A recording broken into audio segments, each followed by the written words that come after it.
क्या दे रखा है हमें, सीरीज दे रखी 65, 60, 55 डॉट डॉट डॉट। अब देखिए हमसे कहते हैं कि so that there sum is 0। अब इसका सम 0 होगा तो देखिए Sn कितना दे रखा है, Sn इक्वल्स टू 0 और A का वैल्यू कितना है, A का वैल्यू 65 हो गया, D का वैल्यू क्या हो जाएगा 60 माइनस 65 यानी माइनस में 5। अब देखिए n का वैल्यू हमें फाइंड करना है, तो जब n का वैल्यू हमें फाइंड करना है तो क्या फार्मूला लगेगा, Sn equals to n upon 2a plus n minus 1 d।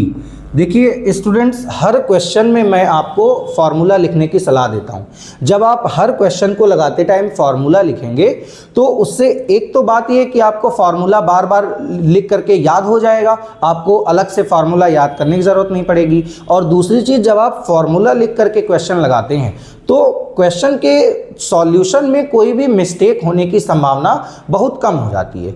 तो हम यही सलाह आपको देते हैं कि आप जब भी क्वेश्चन को सॉल्व करें मैथ का तो उसका फार्मूला जो उससे रिलेटेड है वो ज़रूर कॉपी में लिखें। इससे कॉपी चेक करने वाले एग्जामिनर जो हमारा होता है उसके ऊपर भी अच्छा इंप्रेशन पड़ता है कि बच्चे ने फार्मूला लिख रखा है, बहुत अच्छे से सॉल्यूशन किया है। और दूसरी चीज़ ये है कि आप जब फार्मूला लिख करके क्वेश्चन को सॉल्व करते हैं तो आप वैल्यू पुटिंग में कभी भी कोई भी मिस्टेक नहीं करते हैं। तो देखिए Sn का वैल्यू हमें क्या दे रखा है 0 इक्वल्स टू n